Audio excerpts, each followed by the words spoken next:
"Can you play the piano? It's an emergency." Those words echoed through the grand ballroom of the Piedmont Hotel in Atlanta on a cool October evening. Jonathan Pierce, CEO of Pierce Technologies and one of Atlanta's most influential businessmen, stood at the center of the room, his usually composed face twisted with desperation. Around him, 300 of the city's elite guests waited in their finest evening wear, champagne glasses in hand, expecting an evening of music and philanthropy.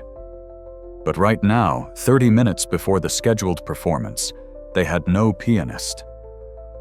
The annual Children's Hope Gala was Jonathan's signature charity event.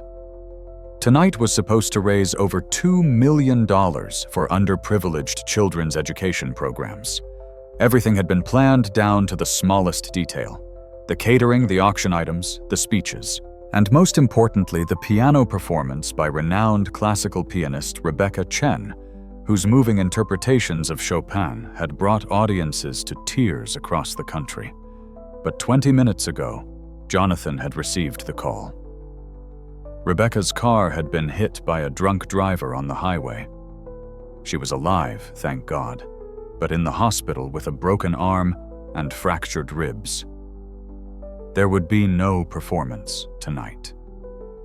Jonathan's event coordinator, Patricia, stood beside him, her tablet shaking in her hands. "Sir, I've called every pianist in the Atlanta Symphony.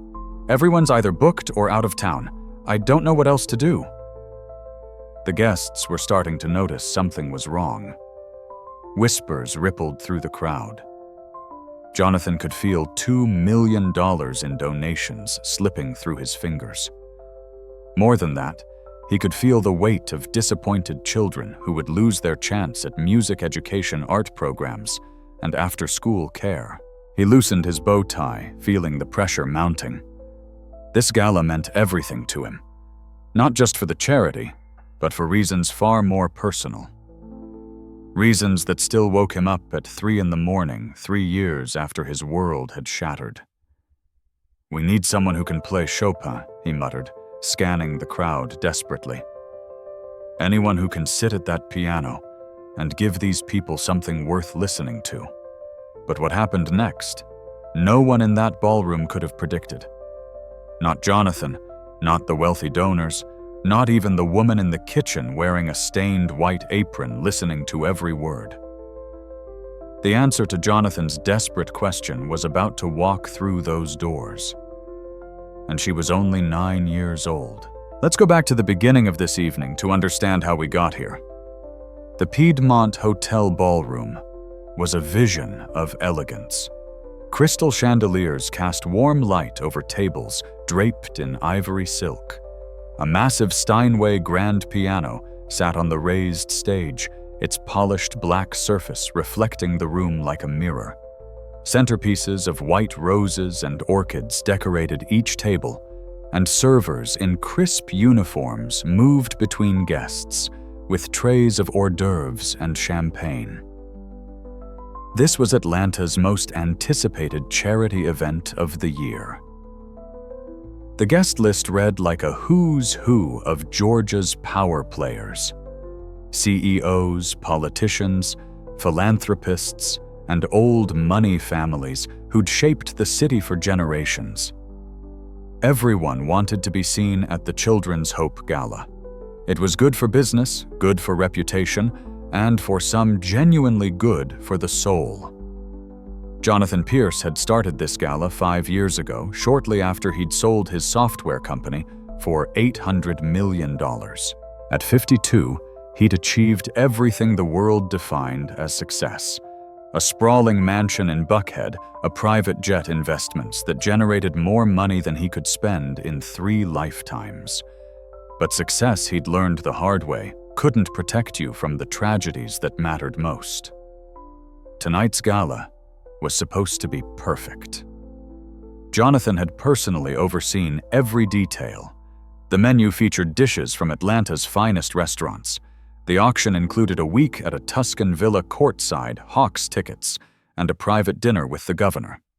And the centerpiece of the evening was supposed to be Rebecca Chen's piano performance, a moving interpretation of Chopin's Nocturne in E-flat major, Op. 9, No. 2. But now, with guests arriving and taking their seats with the smell of filet mignon and truffle risotto wafting from the kitchen, with $2 million in pledges hanging in the balance, Jonathan had no pianist. His phone buzzed constantly. Patricia was exhausting every contact, every possibility.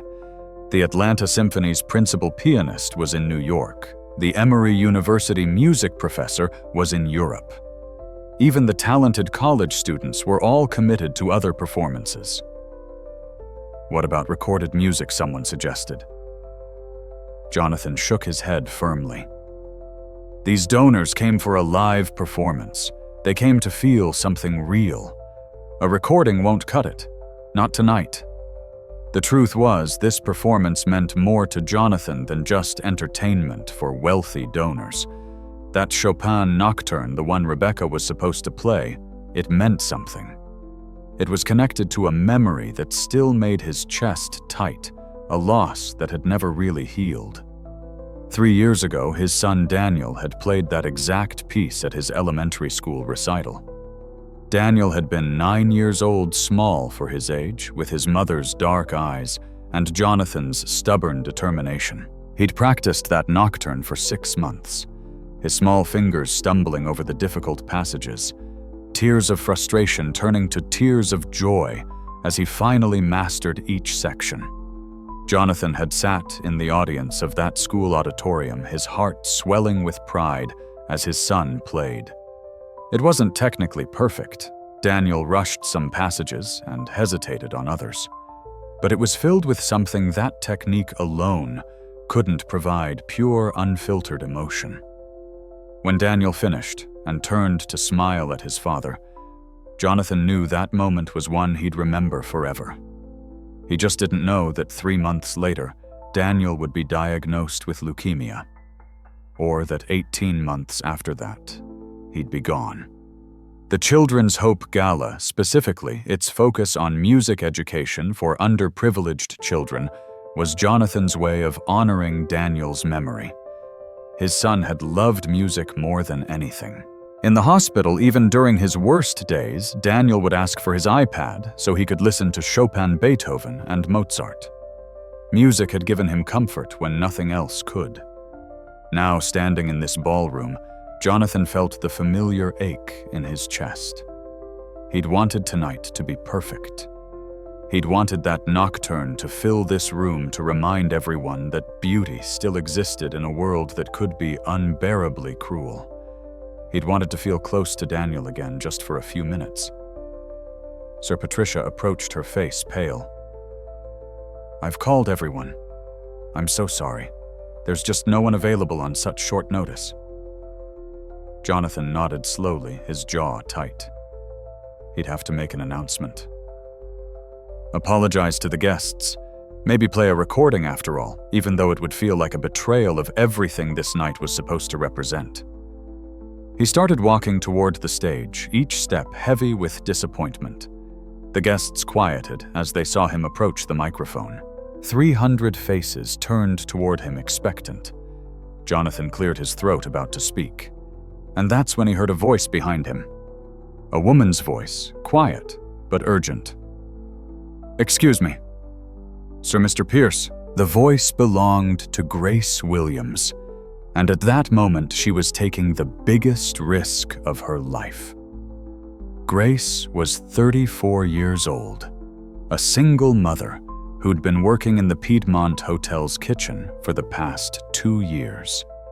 She'd taken the catering job because it paid better than her previous work at the hospital cafeteria, and the hours were more flexible, allowing her to pick up her daughter from school most days. Tonight, she'd been in the back kitchen prepping salads and plating desserts when she'd heard about the Pianist emergency. She shouldn't have left her station. The head chef, Marcus, ran a tight kitchen, and the servers needed those plates ready. But Grace had heard Jonathan's desperate question echoing from the ballroom, anyone who can play Chopin. And Grace knew someone who could. Her daughter, Aaliyah.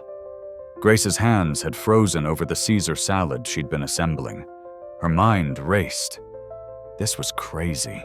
Aaliyah had never performed in front of anyone except Grace and the handful of kids at the Riverside Community Center. She'd never even seen a grand piano in person, only the beaten-up upright with missing keys that sat in the community center's basement. But Grace also knew what her daughter could do. She'd heard Aaliyah play that Chopin nocturne 100 times. She'd watched her daughter's fingers dance across those broken keys, creating beauty from an instrument that by all rights should have been in a landfill years ago. Aaliyah was special. Grace had known it from the time her daughter was 3 years old, humming complex melodies she'd heard only once. By age 5, Aaliyah could play simple songs by ear. By 7, she was teaching herself to read music from library books. And by 9, she was playing pieces that made Grace's heart ache with their beauty. But here's the thing about being a single black mother working a catering job in Atlanta. The world doesn't usually give your child the benefit of the doubt. Grace had learned that lesson over and over. When Aaliyah's second-grade teacher had suggested she might have ADHD because she was always humming and tapping rhythms, Grace had to fight to get her daughter properly evaluated, only to be told Aaliyah was actually gifted. When Grace had inquired about piano lessons at the local music school, the price tag of $150 per hour had made her physically sick. $300 a month just for lessons. That was almost half her rent. So Aaliyah had learned on her own. The community center piano had become her teacher. YouTube videos became her instructors. And Grace, working double shifts and skipping meals to save money, had been her biggest supporter, even when she had no idea how to help beyond believing in her daughter. Now, standing at the edge of the grand ballroom in her stained kitchen apron, Grace made a split-second decision. She could play it safe, go back to the kitchen, prep the desserts, collect her paycheck, and go home. Or she could risk everything for a chance that might change her daughter's life. Grace pulled out her phone with shaking hands and texted her neighbor, Mrs. Chen, who was watching Aaliyah in their apartment building. "Can you bring Aaliyah to the Piedmont Hotel right now? It's important. I'll explain later." Then Grace did something she'd never done before. She walked out of the kitchen, past the server's station, past the security checkpoint, and straight toward Jonathan Pierce. A security guard immediately stepped in her path. "Ma'am, you can't be in here. Kitchen staff only beyond this point. I need to speak to Mr. Pierce. It's about the pianist. I can help." The guard looked her up and down, taking in her messy apron, her hairnet, her worn sneakers. "Ma'am, you need to return to your station." But Jonathan had heard the commotion. He turned from the microphone, exhausted and desperate enough to listen to anyone. "Let her speak." Grace stepped forward, her heart pounding so hard she could barely hear her own voice. "Mr. Pierce, I know you need a pianist. I know someone who can play that Chopin piece you mentioned. Beautifully." Jonathan's eyebrows rose, a flicker of hope crossing his face. "You know a pianist? Who are they here? Can they be here in the next 10 minutes? She can be here in 15 minutes. My neighbor is bringing her now. She knows the nocturne perfectly. She's played it hundreds of times. What's her name? Where does she perform? Why haven't I heard of her?" Grace took a deep breath. This was the moment where everything could fall apart. "Her name is Aaliyah Williams. She's 9 years old. And she's my daughter." The hope on Jonathan's face flickered and died like a candle in the wind. His expression shifted through confusion, disappointment, and finally something that looked like pity. "Your daughter, 9 years old. You're telling me a 9-year-old can perform Chopin at a professional level?" "Yes, sir. I know how it sounds, but ma'am, I appreciate you trying to help, but this is a $2 million gala. These are the most important people in Atlanta. I can't put a child with no professional experience in front of them. I'm sorry." Grace felt her face burning.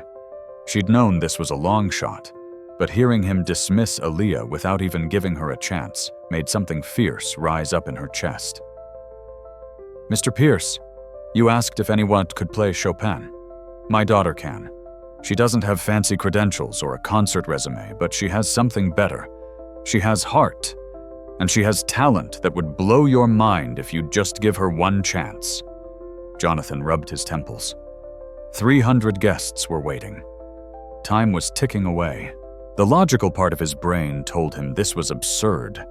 A 9-year-old from who knows where with no formal training playing at his gala? It could be a disaster.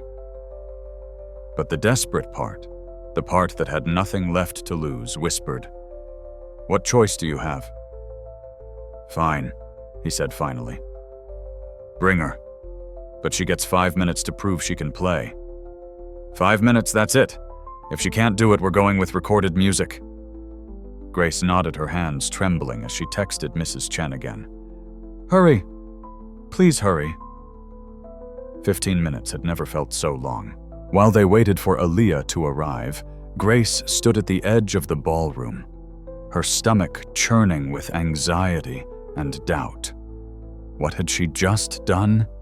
Was she setting her daughter up for humiliation? These people in their $1,000 dresses and custom tuxedos, what would they think when they saw a little black girl in her everyday clothes sitting at that magnificent piano?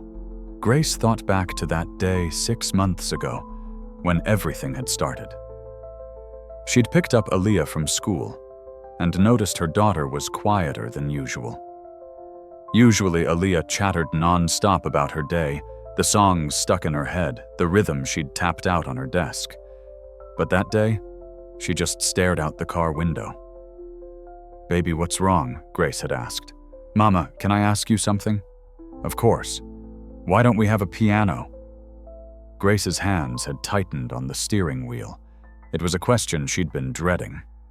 Baby pianos are really expensive, like thousands of dollars expensive. Mama's saving money, but it'll take time.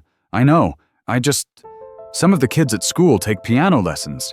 They have pianos at home, and I practice on the computers in the music room, but it's not the same as a real piano. Aaliyah had paused, then added quietly, "Mrs. Henderson said, I have real talent. She said with proper lessons I could be really good, but lessons cost money too, don't they?" Grace had pulled over then, unable to see the road through her tears.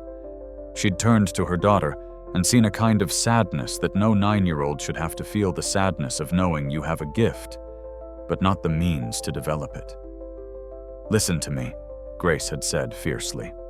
"Just because we don't have money doesn't mean you can't be great. You hear me? You find a way to practice. You keep learning. And one day I promise you people will hear you play. And they'll know what I already know. That you're special." That weekend, Grace had taken Aaliyah to the Riverside Community Center, a rundown building in their neighborhood that offered free activities for kids. In the basement, covered in dust and neglect, sat an old upright piano. Half the keys stuck. Some produced no sound at all. The pedals were broken, and it was painfully out of tune. But to Aaliyah, it was beautiful. Grace had watched her daughter sit on that wobbly bench, place her small fingers on the yellowed keys, and begin to play. Even on that terrible instrument, even with all its flaws, the music that came out was pure magic. From that day on, Aaliyah spent every free moment at that piano. Before school, if Grace could arrange it. After school, until the center closed at 8. Weekends for hours at a time. She'd bring her library books on music theory, her phone loaded with YouTube tutorials, and she'd practice until her fingers ached. The other kids at the center thought she was weird at first. Who spends all day playing a broken piano? But eventually they'd gather around to listen. Even the teenagers who usually acted too cool for everything would stop their basketball games when Aaliyah played. There was something about her music that made you stop and feel something. Now standing in this glittering ballroom, Grace prayed she hadn't made a horrible mistake. She checked her phone again. Mrs. Chen had texted, "Almost there. Traffic on Peachtree. 5 minutes." Jonathan stood nearby, checking his own watch every few seconds. The guests were getting restless. Patricia had already announced a delay, citing technical difficulties with the sound system, but that excuse wouldn't hold much longer. "Mr. Pierce, Grace," said quietly. He looked at her, and she saw something in his eyes she hadn't noticed before. This wasn't just about the gala. This meant something personal to him. She could recognize grief when she saw it. She carried her own. "I know you're taking a huge risk," Grace continued. "And I know you have every reason to doubt this, but I want you to know something. My daughter doesn't play piano because she wants to be famous or because she's looking for opportunities. She plays because she can't not play. Music is as necessary to her as breathing. When she sits at a piano, it's like she's speaking a language the rest of us can only barely understand. I'm not asking you to believe in some random kid. I'm asking you to believe in what music can do when it comes from a pure place." Jonathan was quiet for a moment. Then he said, "My son played piano. He loved Chopin, especially. That nocturne your daughter supposedly knows, that was his favorite piece. He played it at his school recital 3 years ago." His voice caught slightly. He died of leukemia 18 months later. He was 9 years old. Grace felt like she'd been punched in the chest. "I'm so sorry. I had no idea. No one does. I don't talk about it." Jonathan looked toward the empty stage. "This gala, the music education programs, all of it is for him. That's why tonight has to be perfect. That's why I'm probably insane for agreeing to this." "You're not insane," Grace said softly. "You're giving a child a chance to share her gift. That's what your son would have wanted, isn't it? For other kids to have the chance to make music." Before Jonathan could respond, Grace's phone buzzed. Mrs. Chen had texted, "We're here. Lobby entrance." Grace's heart leaped into her throat. She's here. Grace hurried to the lobby, her sneakers squeaking on the polished marble floor. Through the glass doors, she saw Mrs. Chen's old Honda pulled up to the curb. And stepping out of the back seat, looking small and confused, was Aaliyah. Grace pushed through the doors and knelt down, pulling her daughter into a tight hug. "Baby, I'm so sorry to pull you out like this. Are you okay?" Aaliyah nodded, her eyes wide as she took in the Grand Hotel. She was wearing what she'd had on that afternoon.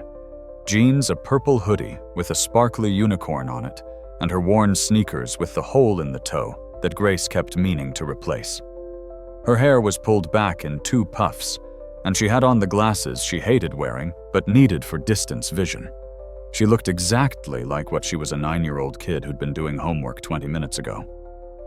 "Mama, what's going on?" Mrs. Chen said it was urgent, but she didn't know why.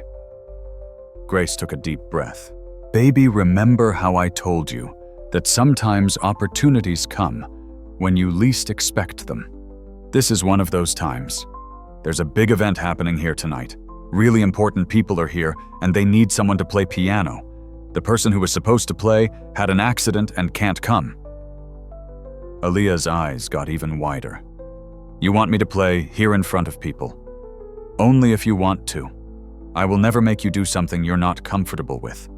But Aaliyah, there's a beautiful grand piano in there, a real Steinway, and they need someone to play Chopin's Nocturne in E-flat. Your Nocturne." Aaliyah bit her lip, a habit she had when she was nervous. "How many people?" "A lot. Maybe 300. Aaliyah's voice came out as a squeak. Grace cupped her daughter's face in her hands. "I know you're scared. I'm scared too. But baby, you are so talented. I've watched you play that piece 100 times on that broken piano at the community center, and it makes me cry every single time. These people need to hear something beautiful tonight, and you can give them that. What if I mess up? What if I forget the notes? Then you forget the notes. But you won't. You know this music inside and out. It's in your fingers, in your heart. You could play it in your sleep." Aaliyah was quiet for a long moment. Then she looked up at the grand hotel, the chandeliers visible through the windows, the glimpse of the ballroom beyond. "Is it a nice piano?" she asked in a small voice. Grace smiled through her tears. "The nicest piano you've ever seen." "Okay," Aaliyah whispered. "I'll try." Grace stood and took her daughter's hand, nodding to Mrs. Chen, who waved encouragingly. Together, they walked back through the lobby. The security guard who'd stopped Grace earlier looked confused, but let them pass when he saw Jonathan waiting. Jonathan Pierce got his first look at Aaliyah Williams, and his heart sank. She was tiny, couldn't be more than 4.5 feet tall. She wore glasses that kept sliding down her nose. Her hoodie had a stain on the sleeve, and she looked absolutely terrified. This was the person who was supposed to save his Gala. This child who looked like she might bolt at any second. But then Aaliyah saw the piano. Her eyes locked onto the Steinway grand sitting on the stage, its black surface gleaming under the lights, and something changed in her expression. The fear was still there, but it was joined by something else. Wonder, longing, recognition. It was the way someone looks at home after a long journey. "That's a Steinway Model D Aaliyah," said quietly, almost to herself. "I've only ever seen them in videos. The sound quality is supposed to be incredible. The tonal range, the resonance of the soundboard." Jonathan blinked. This 9-year-old in a unicorn hoodie was talking about soundboard resonance. Grace smiled slightly. She reads everything she can about pianos, music theory, instrument construction, famous performances. It's kind of an obsession. Jonathan looked at his watch. They had 5 minutes before he absolutely had to make a decision. "Aaliyah, right?" She nodded, looking up at him with those huge eyes behind her glasses. "Your mother says you can play Chopin's Nocturne in E-flat major. Is that true?" "Yes, sir. It's one of my favorite pieces.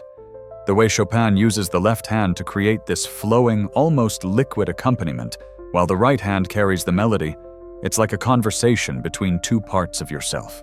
And the middle section where it gets more passionate and intense before returning to the gentle theme it always reminds me of." She stopped, suddenly blushing. "Sorry, I talk too much about music." Jonathan felt something shift in his chest. The way she talked about the piece with that pure, unfiltered passion. It reminded him of someone. It reminded him of Daniel, who used to explain music the same way, like he was describing colors to someone who'd only seen black and white. "No, don't apologize," Jonathan said. "I like how you talk about music." He paused. "Aaliyah, this is a very important event. There are a lot of people here who are expecting a professional performance. Are you sure you can do this?" Aaliyah looked at the piano again, then back at Jonathan. "I don't know if I can do it the way a professional could. I've never had real lessons. I've never played on a piano this nice. I've only ever played for my mama and the kids at the community center. But I know I can play the notes. And I know I can play them with feeling. Because that nocturne, it means something to me. It's the first really hard piece I ever learned. And every time I play it, it reminds me that beautiful things can exist even when everything around you is broken." Jonathan felt his throat tighten. He thought about Daniel fighting through chemo, asking to hear that nocturne over and over.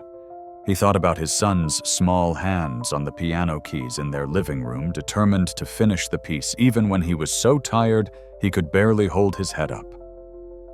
"Okay," Jonathan heard himself say. "Let's get you backstage. You have about 3 minutes to look at the piano and get comfortable. Then we're announcing you." Aaliyah nodded, her jaw set with determination that looked far too serious for a 9-year-old face.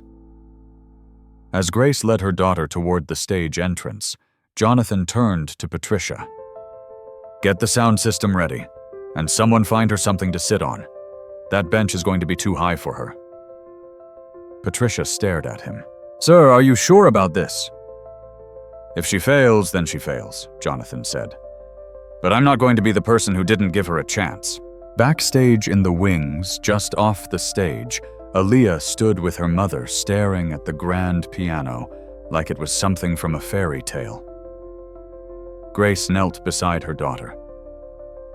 "How do you feel, baby?" scared Aaliyah admitted. "My hands are shaking." "That's okay. Being scared means you care. But remember what you told me once. Music isn't about being perfect. It's about being honest." Aaliyah nodded. She took off her hoodie, revealing a simple purple t-shirt underneath. Grace tried to smooth down her daughter's hair, but the puffs had a mind of their own. A stage hand brought over a stack of thick cushions. "For the bench," he explained, "so you can reach the keys comfortably." Aaliyah walked slowly onto the stage, her footsteps echoing in the huge space. The ballroom lights had been dimmed with a spotlight focused on the piano. From backstage, she couldn't see the 300 people sitting at their tables watching, waiting, wondering who this child was. She approached the Steinway like it was something sacred. Her fingers trembled as she reached out to touch the keys. The first note she played was middle C, and the sound that came out was unlike anything she'd ever heard. Rich, full, resonant. Nothing like the tinny, sticky keys at the community center. She played a scale, then an arpeggio. The piano responded to her touch like it had been waiting for her. Every note sang clearly, the sustain pedal worked perfectly, and the action of the keys was so smooth she barely had to press them. Tears pricked at Aaliyah's eyes. This was what a real piano felt like. This was what music was supposed to sound like. She sat down on the bench, adjusting the cushions, until she could reach the pedals with her feet. She placed her hands in position for the opening of the nocturne, took a deep breath, and played the first few measures. Backstage, Grace heard the music and started crying immediately. Even just those opening notes, Aaliyah played them with such tenderness, such understanding. This was her daughter, her brilliant, beautiful daughter, who'd learned to make magic on a broken piano, now playing on an instrument worthy of her talent. Jonathan stood at the edge of the ballroom listening. He'd heard countless professional pianists play that nocturne. But there was something about the way this child played it, something that stripped away all the technical perfection and got straight to the emotion underneath. She stopped after 16 bars, just sitting there for a moment, with her hands hovering over the keys. "Can you do it?" Jonathan asked quietly, approaching the stage. Aaliyah looked up at him, and in that moment she didn't look scared anymore. She looked determined. "Yes, sir, I can do it." "Good. Because in about 60 seconds I'm going to introduce you to 300 people who don't know you, who have no reason to believe in you. But I'm going to ask them to listen anyway. Don't prove me wrong." Aaliyah straightened her back. "I won't, sir. I promise." Jonathan walked back toward the microphone at the center of the stage. The guests quieted immediately, all eyes on him. He could feel their curiosity, their impatience, their skepticism. "Ladies and gentlemen," he began, his voice amplified through the sound system. "I want to thank you for your patience this evening. As some of you may have heard, our scheduled pianist was unable to perform due to an accident. She's going to be fine, but she can't be here tonight." A murmur went through the crowd. Jonathan continued. "However, we've been fortunate enough to find a replacement performer. She's going to play Chopin's Nocturne in E-flat Major Opus 9, number 2. This piece holds special meaning for me and for this charity. It represents the beauty that music can bring into our lives especially for children who might not otherwise have access to music education. He paused, looking back toward where Aaliyah waited in the wings. He could see her small silhouette, her mother's hand on her shoulder. Our performer tonight is 9 years old. She has no formal training. She learned to play on a broken piano in a community center. But sometimes talent doesn't need perfect circumstances. Sometimes it just needs a chance. Ladies and gentlemen, please welcome Aaliyah Williams. The applause was polite but confused. A 9-year-old, no training. What kind of performance were they about to witness? Grace gave her daughter one last squeeze.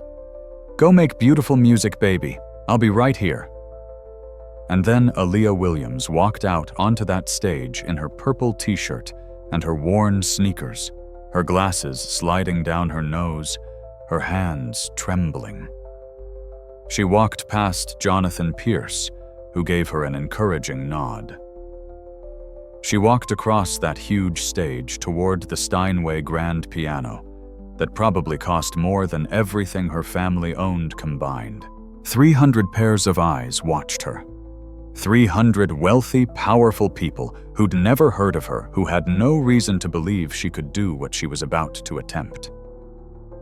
Aaliyah sat down at the piano. She adjusted the cushions one more time. She placed her feet on the pedals, her hands on the keys. She looked out into that sea of faces, into the lights that made it hard to see anything. She thought about her mother working in the kitchen, about the broken piano in the community center, about all the hours she'd spent teaching herself, because real lessons were something she couldn't afford. And then she closed her eyes, took a deep breath, and began to play. The opening notes of Chopin's Nocturne in E-flat major filled the ballroom, and the world seemed to stop. The Nocturne begins quietly, almost tentatively. A simple left-hand pattern, a gentle flowing accompaniment that sounds like water running over smooth stones. And then the right hand enters with the melody, one of the most beautiful melodies ever written. Tender, yearning, full of a sadness that somehow feels comforting rather than painful. Aaliyah played those opening measures with a delicacy that belied her 9 years. Each note was carefully placed, thoughtfully voiced. The melody sang out above the accompaniment, clear and pure. In the audience, the skeptical expressions began to shift. This child could actually play. But let's pause here for a moment, because to understand what this performance meant, you need to understand how Aaliyah had gotten to this point. You need to understand the journey that had led a 9-year-old girl from Atlanta's rough neighborhoods to the stage of the city's most exclusive charity gala. It had started 3 years ago when Aaliyah was 6 years old. She and Grace had been living in a one-bedroom apartment in a neighborhood where gunshots at night were common enough that you learned to sleep through them. Grace had been working 2 jobs back then, a day shift at a hospital cafeteria and a night shift cleaning offices. Money was always tight. Food was always a calculation. Rent was always a stress. But Grace had one rule that she never broke. Aaliyah came first. Whatever sacrifices Grace had to make, her daughter would have opportunities. Her daughter would have a chance. One day, Aaliyah had come home from first grade and announced, "Mama, we had music class today." Mrs. Patterson showed us a video of someone playing piano. It was the most beautiful thing I've ever heard. That night, even though Grace was exhausted from her double shift, she'd sat with Aaliyah and pulled up YouTube videos of piano performances. They'd watched Vladimir Ashkenazy play Chopin Lang Lang, play Liszt Yu Jawang, play Rachmaninoff. Aaliyah had been transfixed, her 6-year-old face glowing in the light of the laptop screen. "I want to do that, Mama," she'd said. "I want to make music like that." Grace's heart had broken a little. She'd looked into piano lessons the next day. The cheapest instructor she could find wanted $100 per hour. She'd looked into buying a keyboard. Even a basic one cost $300, money that might as well have been $3 million. But Grace had been raised by a grandmother who used to say, "Where there's a will, there's a way, even if the way is crooked and hard." So Grace started looking for alternatives. She'd found the Riverside Community Center through a flyer at the library. Free activities for kids, free after-school care, and buried in the list of amenities, piano available for use. The first time Grace had taken Aaliyah to the community center, her heart had sunk. The building was run down with peeling paint and broken windows patched with cardboard. Inside it smelled like mildew and old carpet. The activities consisted of some donated board games, a TV that only got 3 channels, and a basketball hoop with no net. But in the basement covered in dust sat that old upright piano. Aaliyah had run to it like it was treasure. She'd climbed onto the bench, her feet dangling far above the pedals, and pressed a key. The note that came out was sharp, tinny, and several cents flat. 2 keys in the middle octave didn't work at all. But to Aaliyah, it was magic. From that day on, the community center became Aaliyah's second home. She'd go there every day after school. The center's director, a kind older woman named Ms. Johnson, had been amazed by the little girl who spent hours at that terrible piano teaching herself to play. "She's got something special," Ms. Johnson had told Grace one day. "Real special. I've seen a lot of kids come through here, but I've never seen one with that kind of dedication. She doesn't just play notes, she feels the music." Aaliyah had learned to read music from library books. She'd learned technique from YouTube videos, watching professional pianists and mimicking their hand positions, their pedaling, their phrasing. She'd learned repertoire by listening to recordings over and over until she could reproduce them by ear. It wasn't easy. The broken piano meant she had to work around missing notes, had to imagine what certain passages should sound like. The lack of a teacher meant she developed some bad habits that a professional would probably cringe at. But she also developed something that no amount of formal training could guarantee: a deep personal relationship with music. When Aaliyah played, she wasn't performing. She was communicating. Every piece was a story. Every phrase was an emotion. Every note mattered. The Chopin Nocturne had come into her life about a year ago. She'd heard it on a TV commercial, just a few seconds of music in the background. But those few seconds had haunted her. She'd searched online until she found the full piece, then listened to it obsessively. Horowitz's recording, Rubinstein's, Paganini's. Each pianist brought something different to it, but the core of the piece, that heartbreaking beauty, remained constant. She'd decided she had to learn it. Grace had warned her it might be too difficult, too advanced for an 8-year-old with no formal training. But Aaliyah had been determined. It had taken her 6 months. 6 months of working through the piece, measure by measure, hands separately first, then together.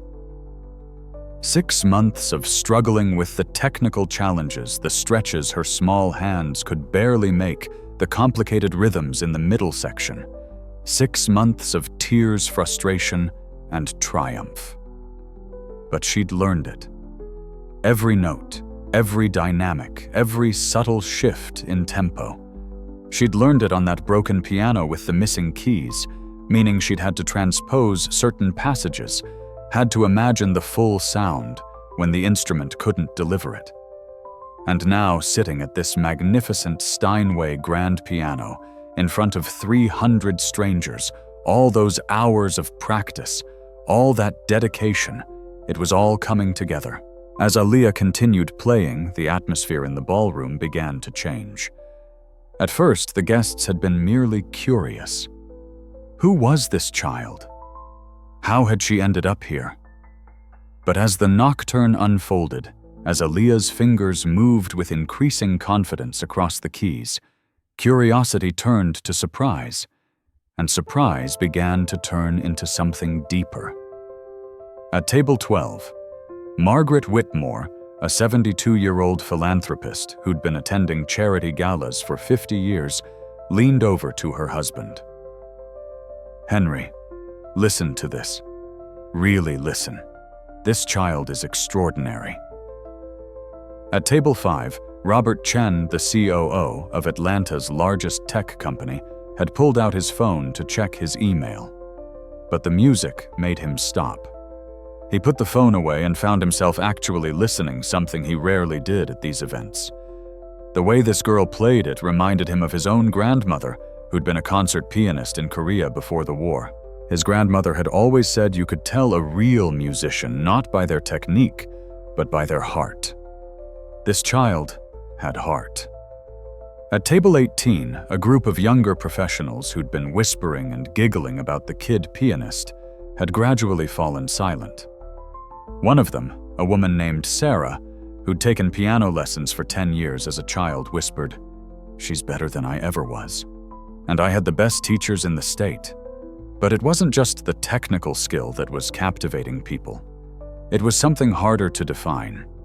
The way Aaliyah played there was a vulnerability to it, an honesty. She wasn't trying to impress anyone. She was just trying to serve the music to bring out the beauty that Chopin had written into those notes 170 years ago.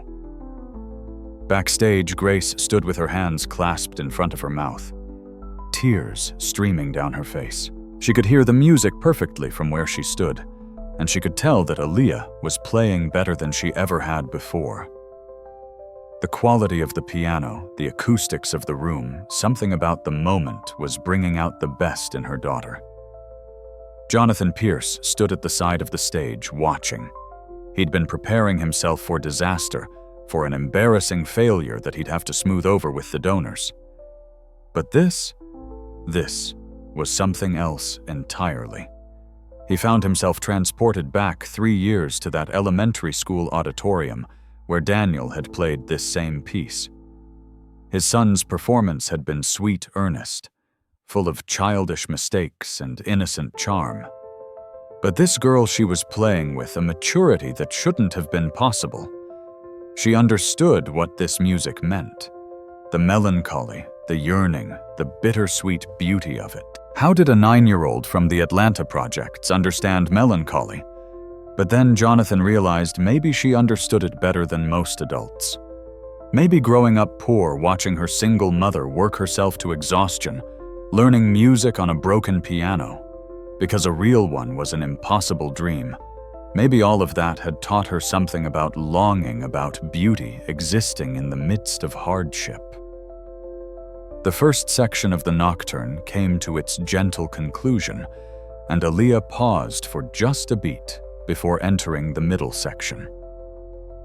This part was more technically demanding, with faster runs and more complex harmonies. It was also more emotionally intense, like the piece was getting angry, passionate, before eventually returning to the gentle sadness of the opening theme. Aaliyah attacked this section with a confidence that surprised even her. Her fingers flew across the keys, executing the runs with precision. But more importantly, she captured the emotional shift. The music became urgent, almost desperate, before gradually calming down, accepting returning to that tender opening melody. The servers who'd been circulating with champagne and hors d'oeuvres had stopped moving. They stood at the edges of the room, trays forgotten, listening. One of them, a young man named Marcus, who'd been working catering jobs to pay his way through college, felt tears in his eyes. He'd grown up poor, too. He knew what it was like to want something so badly it hurt. And hearing this girl play, seeing someone like him get a moment in the spotlight, it meant something. In the kitchen, the head chef had turned off the ovens so they could hear the music better. The entire kitchen staff stood clustered near the door, listening. Someone had pulled up a live stream on their phone, and they watched the small figure at the piano, this girl, who was technically one of their own, a daughter of the kitchen staff, doing something impossible. "That's Grace's daughter," someone whispered. "I had no idea." "Grace never talks about her kid," someone else said. "She just picks up extra shifts whenever she can. I always wondered what she needed the money for so badly." Now they knew. Grace had been saving every extra dollar, taking every extra shift, all for Aaliyah. For piano books, for the laptop they used to watch tutorial videos for the basic necessities that allowed Aaliyah the time and energy to pursue her music. The middle section of the nocturne reached its peak, a moment of almost painful beauty, and then began to wind down. Aaliyah's face was a study in concentration. Her eyes were closed now, her head moving slightly with the rhythm. She was completely lost in the music, unaware of the 300 people watching her, unaware of anything except the conversation she was having with Chopin through this piano. As the nocturne returned to its opening theme now, with even more elaborate ornamentation, the emotional weight in the room intensified. This was where Chopin's genius really showed. The same beautiful melody from the beginning, but now enriched with additional notes, more complex harmonies, as if the music had learned something during its journey through the middle section, and was now expressing the same idea with more depth, more wisdom. Aaliyah played these decorated passages with a delicacy that made them sound like they were floating. Her right hand danced across the high register of the piano, playing the melody and its ornamentations with the touch of a feather, while her left hand maintained that flowing water-like accompaniment. Jonathan felt something breaking open inside his chest. This was Daniel's piece. This was the music his son had loved. And hearing it now played by another 9-year-old who'd overcome her own obstacles to reach this moment, it felt like some kind of message from the universe. He thought about the last conversation he'd had with Daniel 2 days before his son died. Daniel had been in the hospital, too weak to even sit up. The cancer had won, and they both knew it. But Daniel had asked his father a question. "Dad, do you think music goes to heaven?" Jonathan, his heart breaking, had said, "I don't know, buddy. Why? Because if it does, I'm going to play piano up there, and I'm going to play the nocturne, and even though you won't be able to hear it, I'll be thinking of you every time I play it." Jonathan had sobbed then, right there in the hospital room, holding his son's frail hand. And he'd made a promise. He'd told Daniel that he would make sure other kids got to make music, got to experience the joy and comfort that music had brought to Daniel's life. That's why he'd started the Children's Hope Gala, why he'd poured so much money and energy into music education programs.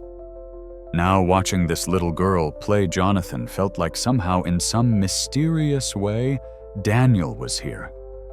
Not literally, of course, but in the music, in the moment, in the proof that beauty and talent could emerge from anywhere if you just gave it a chance.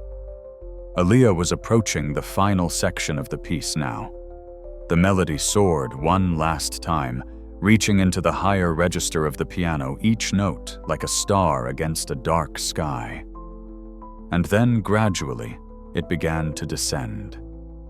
The music got quieter, softer, like it was falling asleep.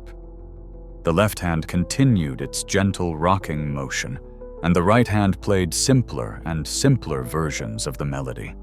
This ending, Chopin had written it to feel like a lullaby, like a peaceful acceptance. After all the yearning, all the passion, all the complexity, the music returned to simplicity, to peace. Aaliyah played these final measures with such tenderness that people in the audience found themselves holding their breath. Don't disturb this moment. Don't break this spell. Her hands moved slower, now the tempo gradually decreasing as the piece wound down. The dynamics got softer and softer until she was playing almost inaudibly. You had to strain to hear the notes. And then the final chord. E-flat major held with the pedal, allowed to resonate and fade naturally. Aaliyah kept her hands on the keys, her foot on the pedal, her eyes closed, letting that final chord sing until it dissolved into silence. The silence that followed seemed to last forever. 300 people sat motionless, barely breathing. The moment felt sacred, somehow too precious to break with something as mundane as applause. Aaliyah slowly opened her eyes. She lifted her hands from the keys. She took her foot off the pedal. And then she looked out into the audience, suddenly remembering where she was, what she'd just done. And that's when the applause started.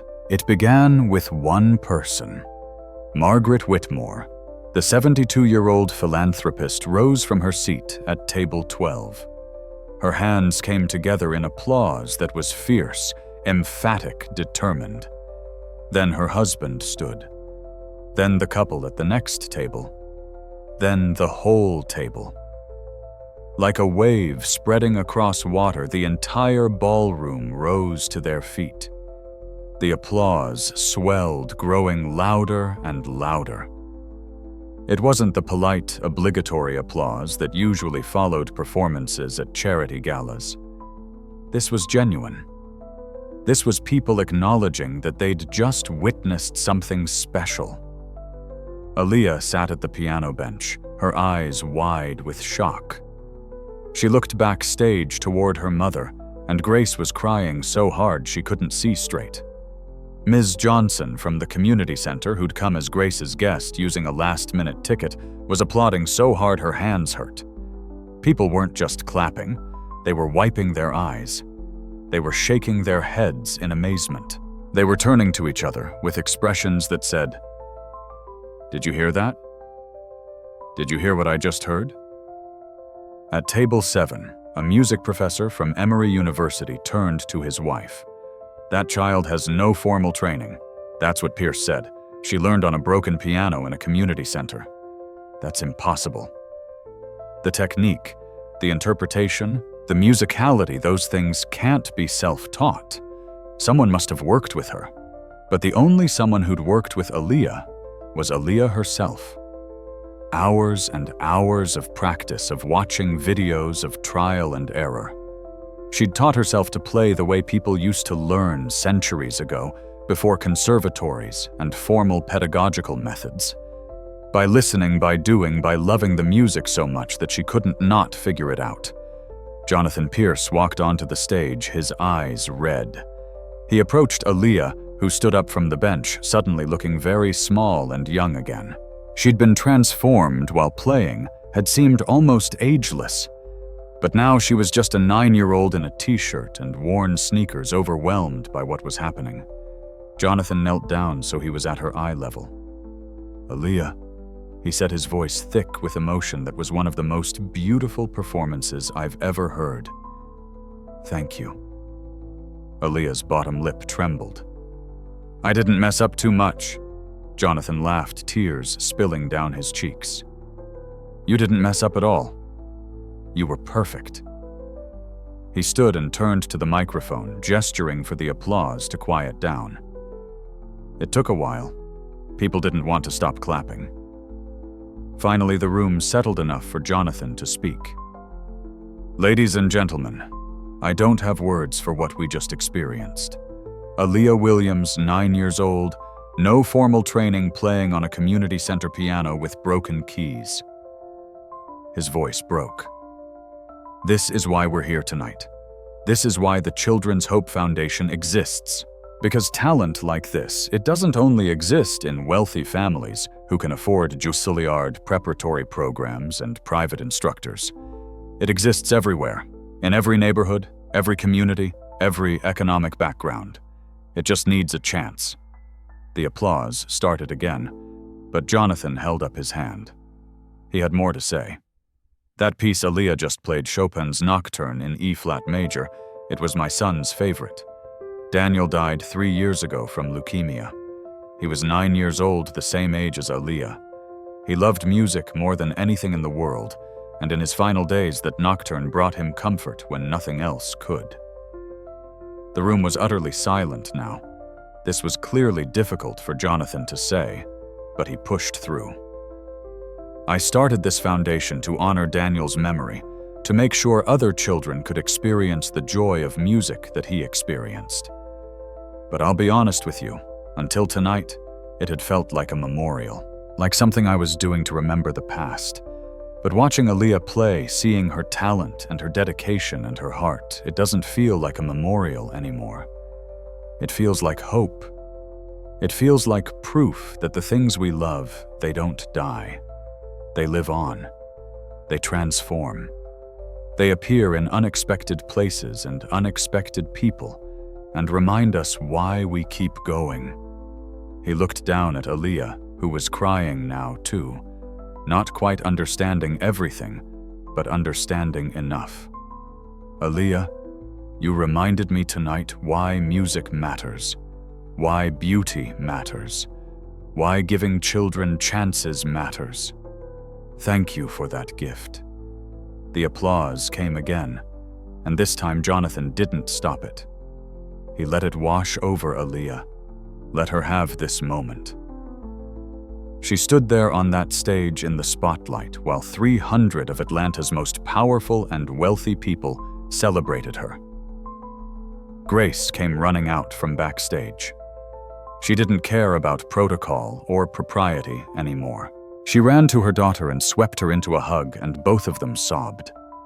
These were tears of release, of vindication, of pure, overwhelming joy.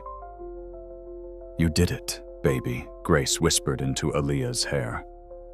You showed them. You showed everyone. I was so scared, Mama. I know, but you did it anyway. That's what courage is. As mother and daughter held each other as the applause continued, something remarkable happened. The guests began standing up from their tables and forming a line. They wanted to meet Aaliyah to congratulate her, to tell her how much her performance had moved them. Patricia, the event coordinator, tried to manage the crowd, but it was useless. Everyone wanted a moment with the little girl who'd saved the gala and created something magical in the process. Margaret Whitmore was first in line. She knelt down to Aaliyah's level, her expensive dress pooling on the floor. Young lady, I've been attending concerts for 70 years.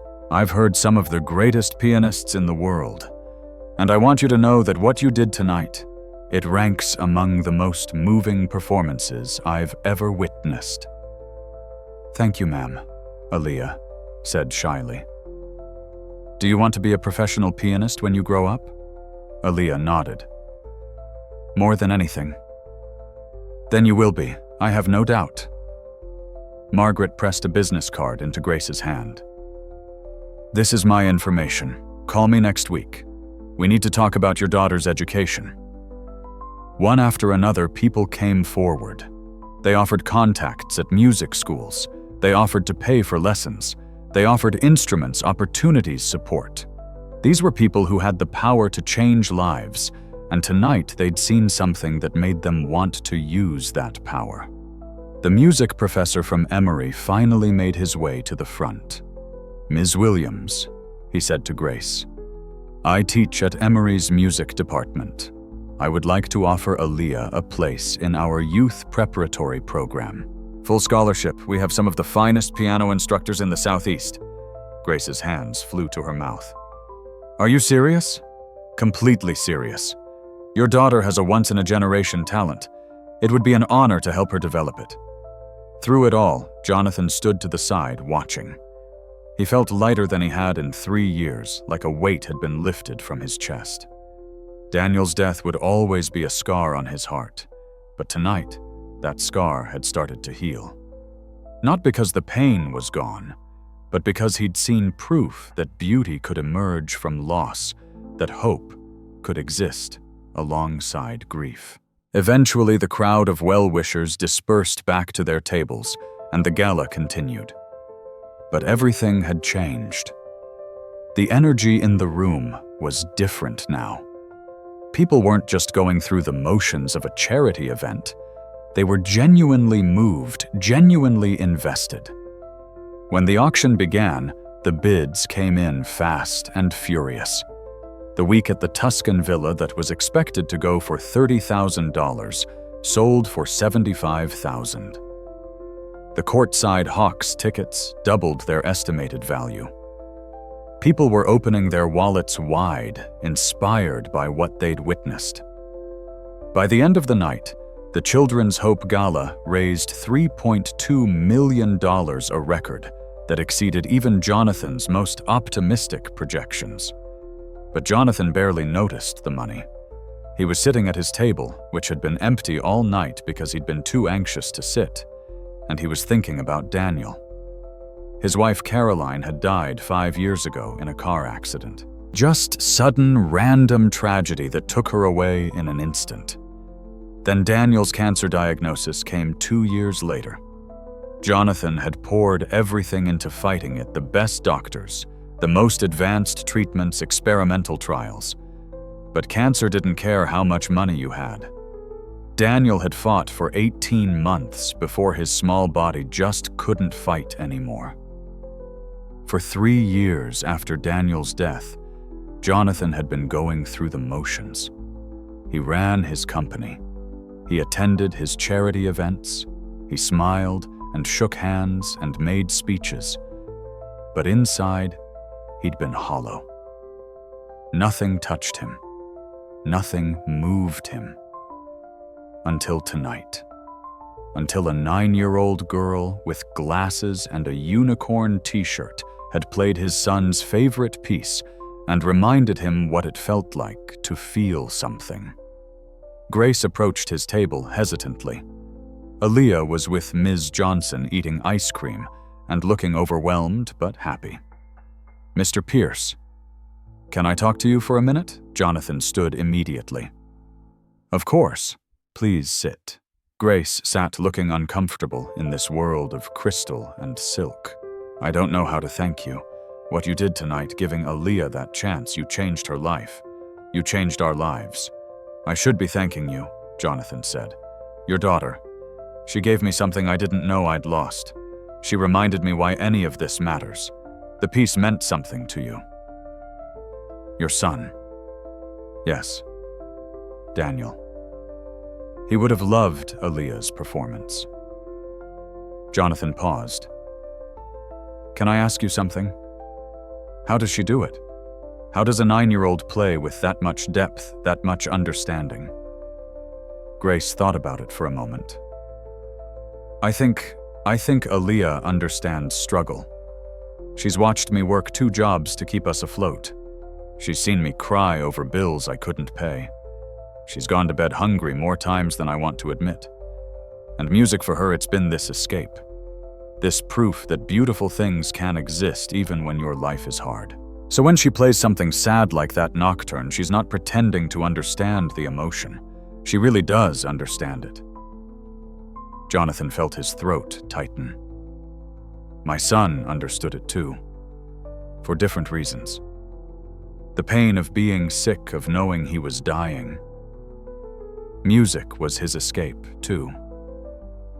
They sat in silence for a moment, 2 parents who'd loved children touched by music in profound ways. Ms. Williams-Jonathan said, finally, "I want to do more than just give Aaliyah a chance tonight. I want to make sure she has every opportunity to develop her talent. The Emory professor offered her a scholarship, which is wonderful.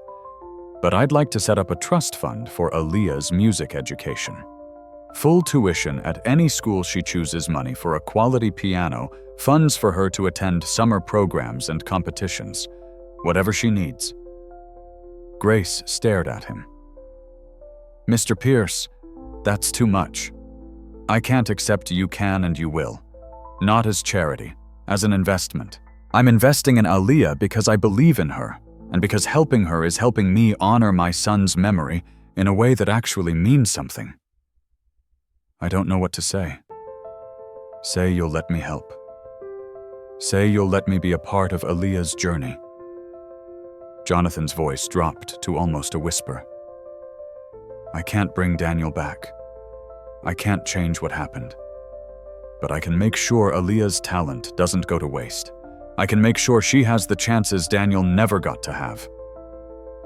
Grace's eyes filled with tears. He would have been proud, your son. Proud that his father is doing this. I hope so. I really hope so. Over at the dessert table, Aaliyah was surrounded by kids of some of the gala attendees, all wanting to talk to her. They asked her about the piano, about how she learned about her favorite pieces. For once in her life, Aaliyah didn't feel different or weird because of her obsession with music. She felt celebrated. A girl about her age wearing a designer dress that probably cost more than Grace's monthly salary said, "My parents make me take piano lessons. I hate it, but the way you played it was like you actually loved it." "I do love it," Aaliyah said. "It's my favorite thing in the world." Why Aaliyah thought about it? Because when I play, nothing else matters. All the hard stuff in my life, all the things I worry about, they go away. It's just me and the music. And the music never judges me. It never cares that I don't have nice clothes or that we're poor. It just is. The girl looked thoughtful. Maybe I should try to love it too, instead of just doing it because I have to. You should, because when you love music, it loves you back. It was a simple thing to say, something a 9-year-old might say, but it carried wisdom that some people spend their whole lives trying to learn. Later that night, after most of the guests had left after the auction items had been claimed, and the donations tallied, Jonathan stood alone on the stage where Aaliyah had performed. The ballroom was being cleaned up around him, staff clearing tables and boxing up decorations. He walked to the Steinway and sat on the bench. He placed his hands on the keys, but didn't play. He wasn't a pianist. He'd tried to learn as an adult after Daniel had shown such aptitude, but he'd never gotten past a basic level. Music was something he could appreciate, but not create. Sitting there, he let himself remember, really remember, without pushing the memories away, because they hurt too much. Daniel had been diagnosed on a Tuesday in March. He'd been complaining about being tired, about his bones hurting. Jonathan and Caroline had thought it was just growing pains, maybe a flu. The pediatrician had ordered blood tests just to be safe. When the doctor called them back in her face, had told them everything before she'd said a word. Acute lymphoblastic leukemia. The most common childhood cancer, she'd explained, but that didn't make hearing it any easier. The next 18 months had been a blur of hospitals' treatments, hope and despair. Daniel had been so brave, even when he was sick from the chemo, even when he'd lost all his hair, even when he was too weak to walk. He'd tried to stay positive for his parents. The piano had been his sanctuary. On his good days, Daniel would sit at the piano in their living room and play for hours. When his fingers got too weak to press the keys properly, he'd ask Jonathan to play recordings of his favorite pieces. That Chopin nocturne had been at the top of the list. "Why do you love this one so much?" Jonathan had asked once. Daniel, wearing a knitted cap to cover his bald head, had thought about it. "Because it's sad, but it's not just sad. It's like it's sad about beautiful things. Like it's okay to be sad sometimes because the things you're sad about are worth being sad for. Does that make sense?" It had made perfect sense. Perfect, heartbreaking sense. 3 years ago, sitting in Daniel's hospital room at 2 a.m, watching his son sleep fitfully, Jonathan had felt like he was drowning. The doctors had said there was nothing more they could do. They'd tried everything. The cancer had come back one too many times. Now it was just about making Daniel comfortable. Jonathan had pulled out his phone and played that nocturne very softly. Daniel had stirred, opened his eyes a little. "That's my song," he'd whispered. "I know, buddy. I thought you might like to hear it. Dad, when I'm gone, don't be sad forever. Okay, find a way to be happy again. I don't think I can be happy without you. You can. You have to. Because I want you to be happy. Promise me you'll try." Jonathan had promised, even though he'd known it was a lie. How could he be happy in a world without his son? Daniel had died 3 days later. Caroline had been gone for 2 years by that point, so Jonathan faced the grief alone. He'd thrown himself into work, into the charity foundation, into anything that would keep him from thinking about the enormous hole in his life. But nothing had really helped. Not until tonight. Not until a little girl who looked nothing like Daniel but shared his love of music had played his favorite piece and reminded Jonathan that beauty still existed, that hope still existed, that there was still a point to going on. Jonathan stood up from the piano bench. He took a business card from his wallet, one he'd been carrying for 3 years.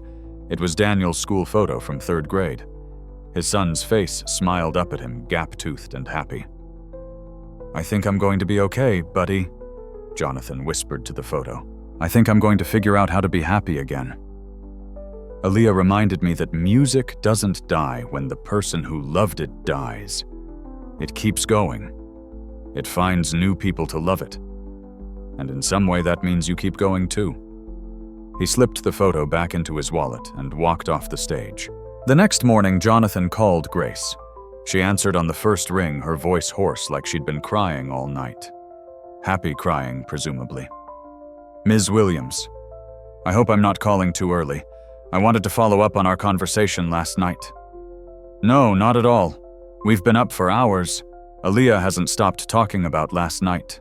She still can't believe it happened." "I meant what I said about the trust fund. I'd like to meet with you and Aaliyah this week to discuss the details. I'd also like to talk about some other opportunities. I have connections with several music schools and conservatories. Juilliard's pre-college division in New York Curtis in Philadelphia, the Colburn School in Los Angeles.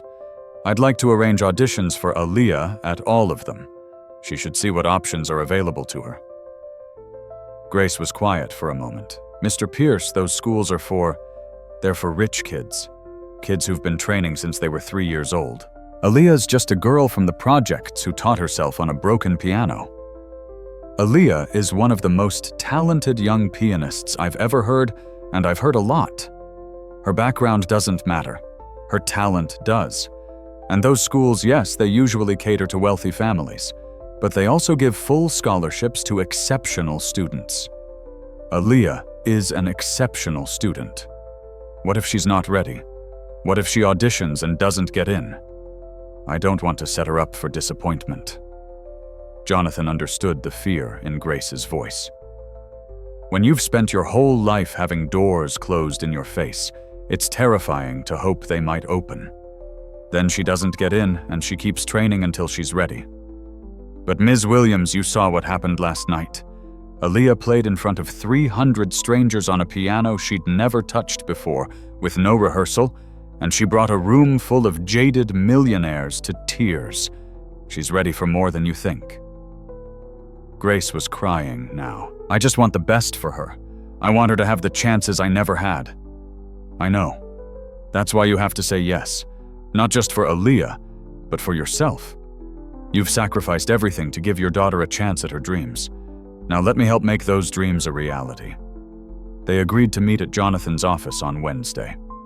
He'd have his lawyers draw up the trust fund paperwork, and he'd have information about the various music schools ready to discuss. When Jonathan hung up, he felt energized in a way he hadn't felt in years. He had a purpose again. Not just running his company or attending charity events, but actually making a tangible difference in someone's life. He called his executive assistant. "Sarah, clear my schedule for the next month. I need time to focus on a personal project. Sir, you have the board meeting on Thursday, and the investor presentations, reschedule them. This is more important." For the first time since Daniel's death, something was more important than work. Wednesday came, and Grace arrived at Pierce Technologies headquarters with Aaliyah. The building was a gleaming tower of glass and steel in downtown Atlanta, so different from the crumbling community center or their run-down apartment complex. Aaliyah pressed her face against the window of the elevator as it rose to the 30th floor. "Mama, you can see the whole city from up here." Grace squeezed her daughter's hand. Pretty amazing, right? Jonathan met them in his office, a space that was elegantly furnished, but not ostentatious. Floor-to-ceiling windows looked out over Atlanta's skyline. A few tasteful pieces of art hung on the walls. And in the corner Grace noticed was a framed photo of a young boy at a piano. "That's Daniel," Jonathan said, noticing her gaze. "That was taken about a month before he got sick. He'd just performed in a school recital." Aaliyah walked over to the photo. "He looks nice." "He was. Very nice. Very brave. And he loved music almost as much as you do." They sat down, and Jonathan laid out the plan he'd been developing. The trust fund would be substantial enough to cover Aaliyah's education through college, including any music school she chose. He'd arranged for a quality upright piano to be delivered to their apartment, with the option to upgrade to a grand piano when Aaliyah's skill level warranted it. He'd also set up auditions at 5 top music schools for the following month. "I can't accept all this," Grace said, overwhelmed. "It's too much." "It's not too much. It's what Aaliyah deserves. And Ms. Williams, I want to offer you something else. My company, we're expanding our employee services department. We need someone to help coordinate our corporate social responsibility programs, specifically our partnerships with community organizations. The job would pay $70,000 a year with full benefits. You'd be working with nonprofits and community centers, helping them access our resources and funding. I think you'd be perfect for it." Grace stared at him. $70,000 a year. That was more than double what she made from her catering jobs combined. "Mr. Pierce, I don't have a college degree. I don't have any experience in corporate work. You have experience working with community centers. You understand what these organizations need because you've lived it. And you've raised a daughter with incredible talent while working multiple jobs and making impossible choices. That's the kind of determination and resourcefulness I want in this role. You're offering me a job because you feel sorry for me. I'm offering you a job because I think you'd be excellent at it. And because Aaliyah needs stability. She needs her mother to have regular hours, good health insurance, and enough income that you're not constantly stressed about money. You can't support Aaliyah's development if you're working yourself to death." Grace looked at her daughter, who was still staring at the photo of Daniel. "What do you think, baby? Should Mama take this job?"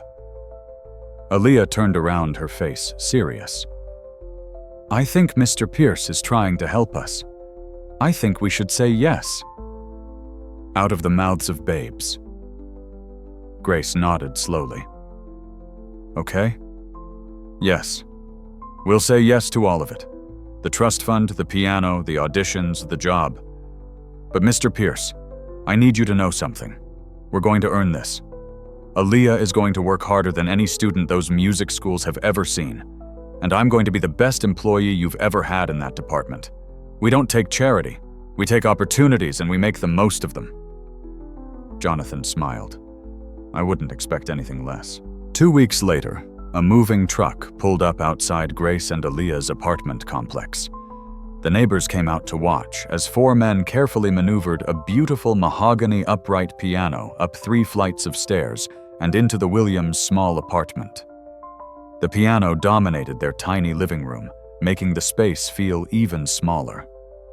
But when Aaliyah sat down and played the first notes, Grace knew they'd make it work. They'd make anything work. This piano was nothing like the broken one at the community center. Every key worked. The tone was rich, and even across all registers. The pedals responded smoothly.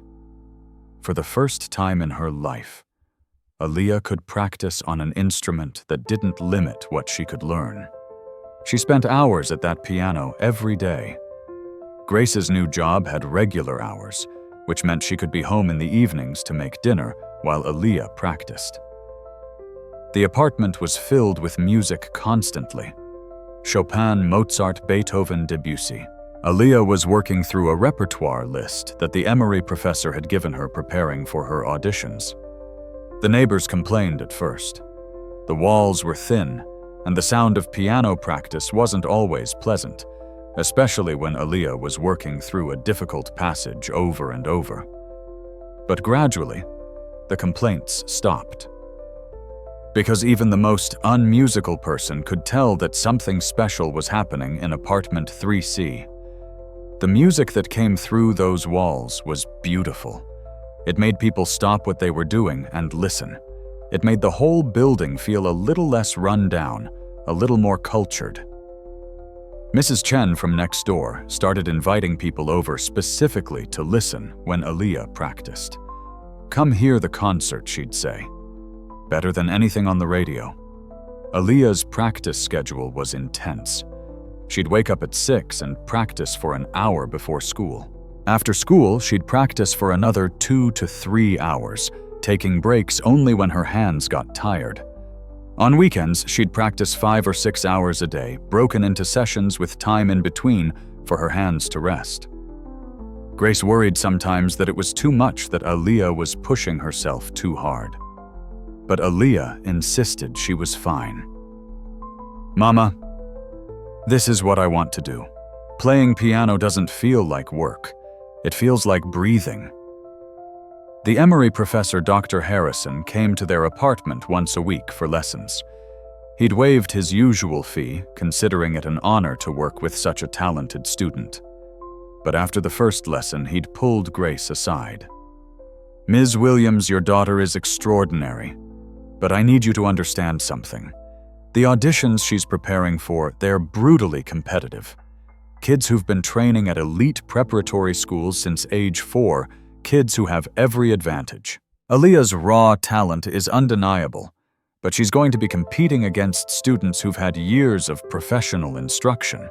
Are you saying she can't get in?" "No, I'm saying it's going to be difficult. She needs to be prepared for the possibility of rejection. Not because she's not talented enough, but because she's starting from behind." Grace had shared this concern with Jonathan when he called to check on Aaliyah's progress. "Dr. Harrison is right that the competition is intense," Jonathan said. "But he's wrong about one thing. Aaliyah isn't starting from behind. She's starting from a different place. She has something those other kids don't have: authenticity. She didn't learn music because her parents pushed her or because it would look good on college applications. She learned it because she had to, because music was the thing that made her life bearable. That desperation, that need, it comes through in her playing. The audition committees will hear it. I hope you're right, I am. But Grace, whatever happens with these auditions, Aaliyah is going to be fine. She has talent, she has determination, and now she has resources. The path might not be straight, but she's going to make it." The auditions began in February. First up was the Colburn School in Los Angeles. Jonathan arranged and paid for Grace and Aaliyah to fly out for the weekend. It was Aaliyah's first time on a plane, and she spent the whole flight with her face pressed to the window, watching the clouds. The Colburn School was intimidating. Everything was new, expensive, perfect. The students walking the halls carried instrument cases that probably cost more than Grace used to make in a year. They had the polished, confident look of kids who'd never doubted they'd be successful. Aaliyah's audition was in a small recital hall. She had to perform 3 pieces, a Bach prelude, and fugue a Beethoven sonata movement and a romantic work of her choosing. She'd selected a Chopin etude, one of the most technically demanding pieces in the piano repertoire. 5 judges sat in the audience, their faces neutral, taking notes. Aaliyah walked to the piano, adjusted the bench, and began. The Bach was clean and precise. The Beethoven was powerful and well-structured. But it was the Chopin etude where Aaliyah really shone. Her fingers flew across the keys with a dexterity that seemed impossible for her age. But more than the technical skill there was the musicality, the way she shaped phrases and balanced voices. When she finished, the judges thanked her politely and told her she'd hear back within 2 weeks. 2 weeks later, the letter came. Aaliyah had been accepted to Colburn with a full scholarship. Grace had sobbed when she read the letter. "Baby, you did it. You got in." But Aaliyah had more auditions scheduled. Curtis in Philadelphia, Juilliard's pre-college division in New York, the New England Conservatory in Boston. Jonathan had encouraged her to audition everywhere to see all her options. Curtis accepted her. So did New England Conservatory. The Juilliard audition was last in late March. Juilliard was the big one. The name everyone knew. The school that had trained some of the greatest musicians in the world. Getting into Juilliard's pre-college division was considered nearly impossible. Hundreds of students auditioned every year for only a handful of spots. The audition took place in one of Juilliard's practice rooms, a space that had seen generations of prodigies and future stars. Aaliyah performed the same repertoire she'd played at her other auditions. By now, she had these pieces in her bones. She could play them in her sleep. The judges were poker-faced, as always. They asked her a few questions about her training, showing visible surprise when she explained she'd been largely self-taught. One of them asked her to sight-read a piece she'd never seen before, a test of her raw musicianship. Aaliyah stumbled through it, making mistakes, but showing good instincts about interpretation and phrasing. "Thank you, Miss Williams. We'll be in touch." The wait for Julie's decision was agonizing. 3 weeks went by with no word. Grace tried to prepare Aaliyah for possible disappointment. "Baby, even if Juilliard says no, you have 3 other amazing schools that said yes. You have options. I know, Mama. But Juilliard it's Juilliard." Finally, on a Tuesday in mid-April, the email came. Grace was at work when she got the notification on her phone. She opened the email with shaking hands. "Dear Ms. Williams and Aaliyah, we are pleased to inform you that Aaliyah has been accepted to Juilliard's pre-college division with a full merit scholarship." Grace screamed right there in her office. Her co-workers came running, thinking something was wrong. But when Grace explained that her daughter had just gotten into Juilliard, the whole office erupted in celebration. That night, Grace and Aaliyah sat on their couch, looking at the acceptance letters spread out before them. 4 of the most prestigious music schools in the country, all offering full scholarships. "Which one do you want to choose?" Grace asked. Aaliyah thought about it. "Juilliard. I want to go to Juilliard. It would mean big changes." Juilliard's pre-college program was on Saturdays in New York City. They'd have to figure out travel, which would be expensive and exhausting. But Jonathan had already said he'd help with those logistics. "Then Juilliard it is," Grace said, pulling her daughter close. "My baby's going to Juilliard." 6 months after the gala, Aaliyah's life had transformed in ways that still didn't seem real. She was now a student at Juilliard's pre-college division, traveling to New York City every Saturday for lessons and theory classes. The commute was brutal, a 5 a.m. flight from Atlanta to New York classes all day, then a late flight back, but Aaliyah loved every minute of it. She was studying with Dr. Margaret Ewan, one of Juilliard's most respected piano faculty members. Dr. Ewan was tough, demanding, pushing Aaliyah to refine her technique and deepen her interpretations. But she was also kind, understanding where Aaliyah came from and what she'd overcome. "You have something very special," Dr. Ewan had told Aaliyah after her first lesson. "Raw talent is common here. Everyone at Juilliard is talented. But you have something extra. You have soul. You play with a maturity and emotional depth that usually takes decades to develop. My job is to give you the technical tools to fully express what's already inside you." Grace's new job at Pierce Technologies was going well. She was discovering she had a talent for connecting nonprofits with corporate resources.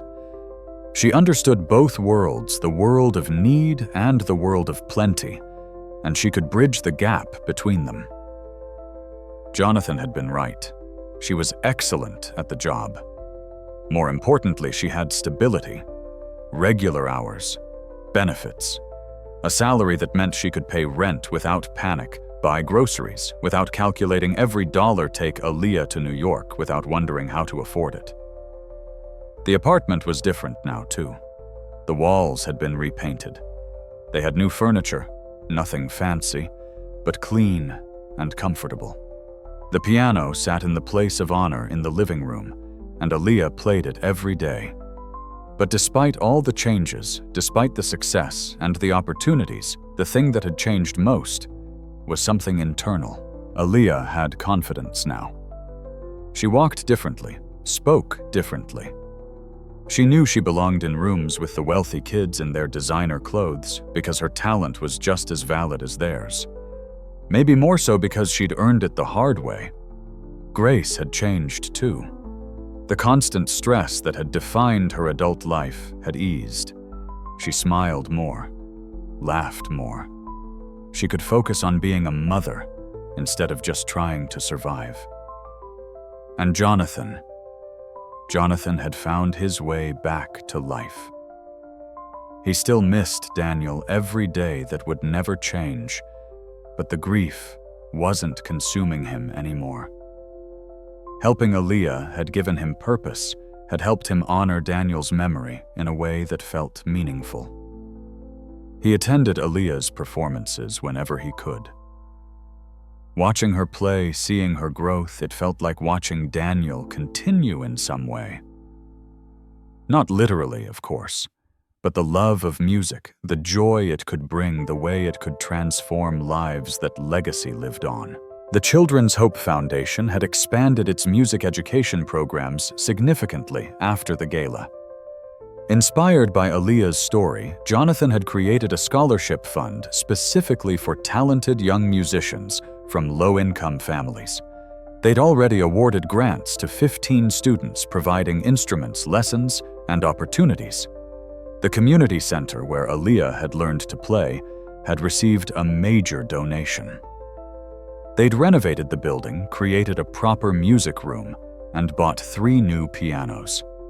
Dozens of kids were now learning music there, taught by volunteer instructors and aspiring music teachers doing service hours.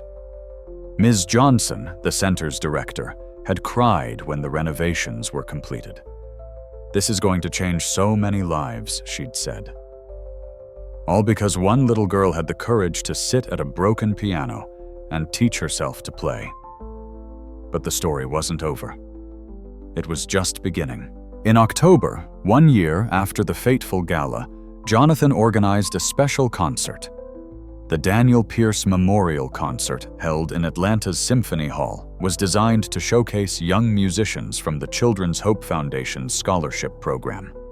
The concert featured 15 young performers playing everything from classical to jazz to contemporary music.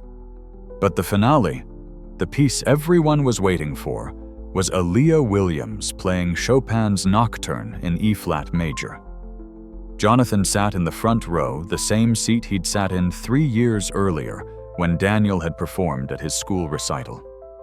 The Symphony Hall was full. Over 2,000 people had come to support these young musicians and honor Daniel's memory.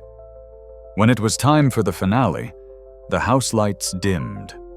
A spotlight came up on the stage, illuminating the Steinway grand piano sitting center stage. Aaliyah walked out, and the audience applauded. She was 10 now, taller, a little less baby-faced. She wore a simple blue dress that Grace had bought for the occasion. Her hair was styled neatly, and she carried herself with quiet confidence. She sat at the piano, adjusted the bench, placed her hands on the keys. Then she looked out into the audience, found Jonathan's face in the front row, and gave him a small smile. And then she played. This performance was different from the gala a year ago. Aaliyah had grown enormously as a musician in those 12 months. The technical challenges that had required all her concentration before now came easily. She could focus more on the interpretation, on the emotional arc of the piece. She played the nocturne with a maturity that shouldn't have been possible in someone so young. The tender opening, the passionate middle section, the gentle return to the main theme, and finally the peaceful ending. Every phrase was carefully shaped, every dynamic precisely controlled, but it never felt calculated or academic. It felt deeply, genuinely emotional. Jonathan listened with tears streaming down his face. He wasn't sad, though. Or rather, he was sad, but it was that bittersweet sadness that Chopin had captured so perfectly in the nocturne. The sadness of knowing something beautiful has ended, but grateful that it existed at all. Daniel was gone. That would always hurt. But Daniel's love of music, his gentle soul, his capacity for finding joy, even in suffering those things, weren't gone. They lived on in this scholarship fund, in these young musicians, in the sound of Aaliyah's performance filling this concert hall. When Aaliyah played the final chord and let it resonate into silence, no one moved. 2,000 people sat in absolute stillness, caught in the spell of the music. Then slowly, one person stood. It was Margaret Whitmore, the philanthropist, who'd been first in line to congratulate Aaliyah at the Gala a year ago. Then another person stood. Then another.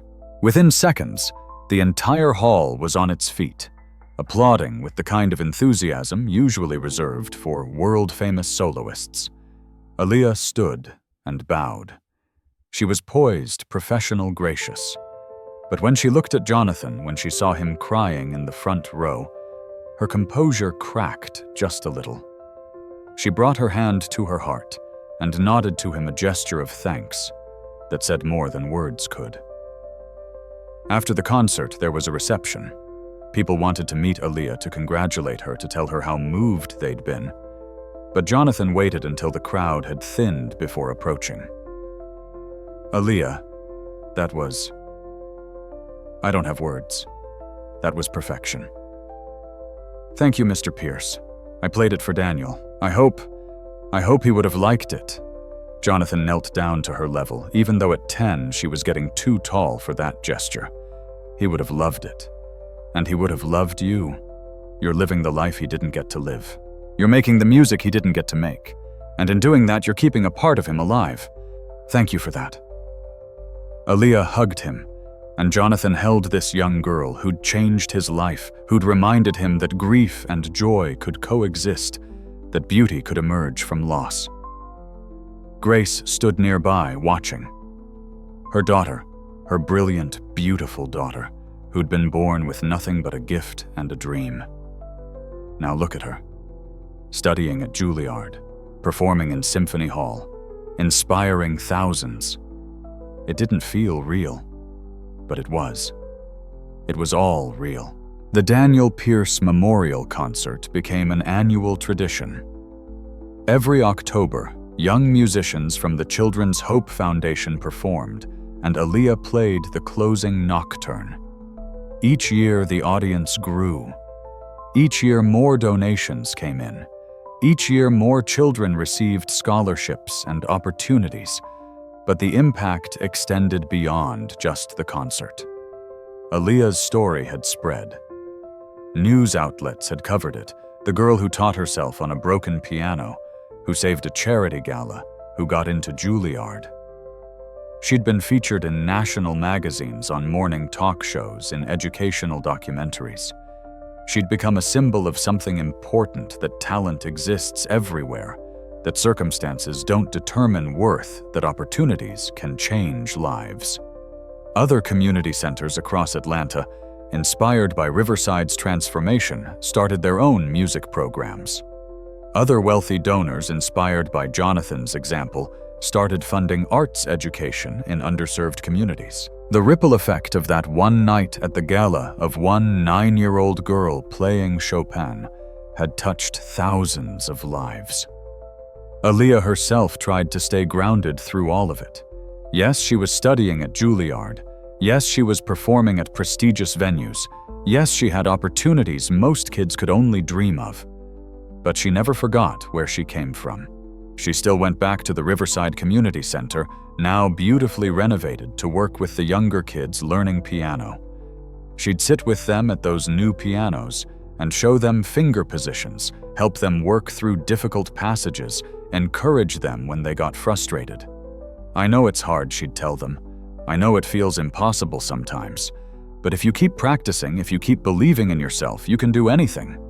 I'm proof of that.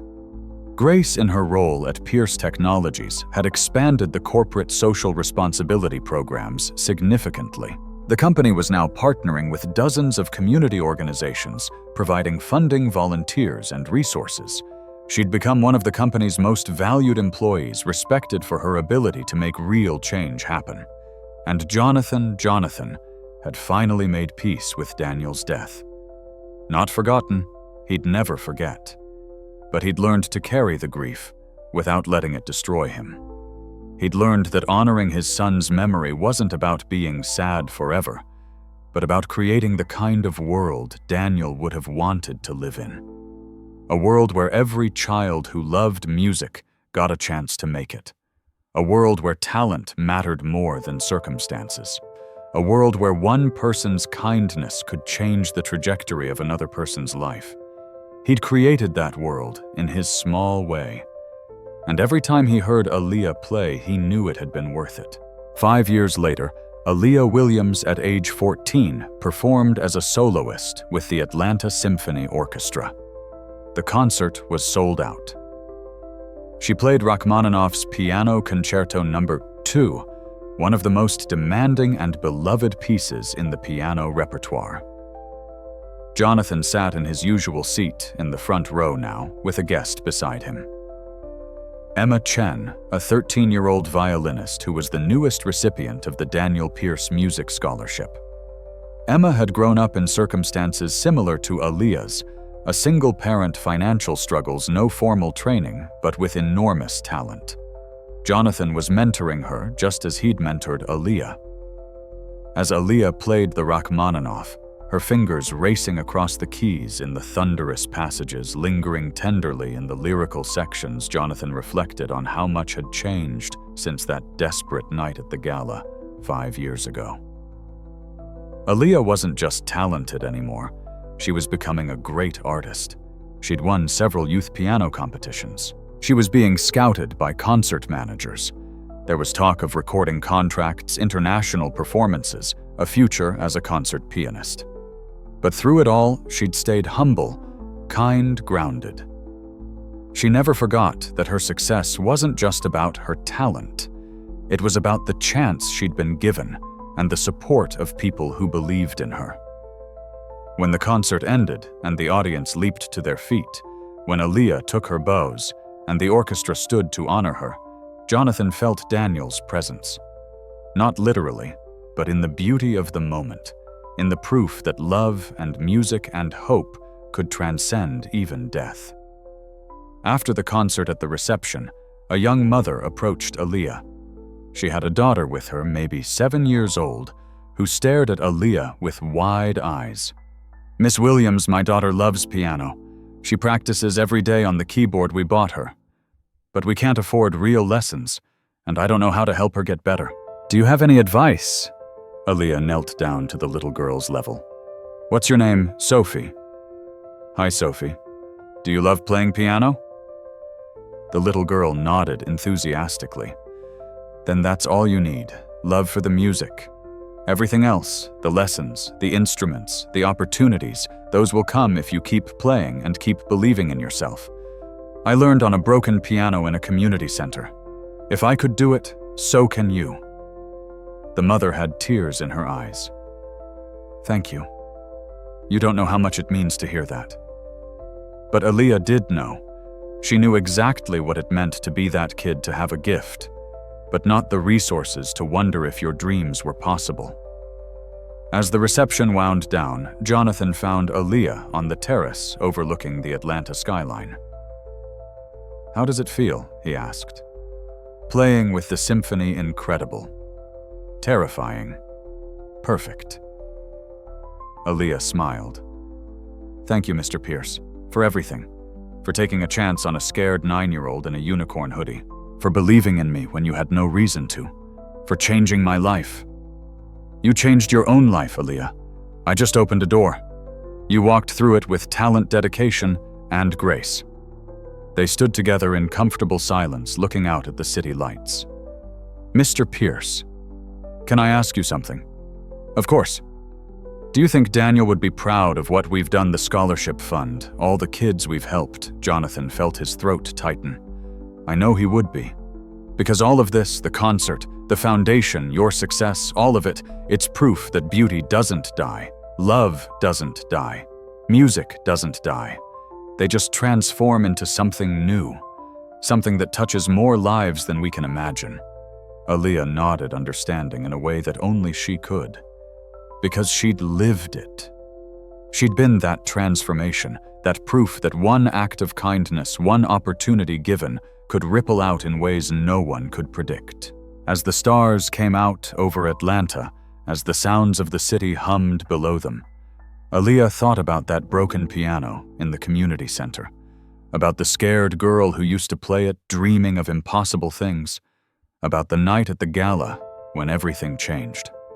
And she thought about all the kids out there right now in community centers and tiny apartments teaching themselves to play instruments, nurturing their gifts, in secret wondering if anyone would ever hear them. This is for them, she thought. My success, my platform, my voice, it's all for them, to tell them keep playing, keep believing, keep dreaming, because somewhere out there, someone is listening. Someone is waiting to open that door. You just have to be brave enough to walk through it.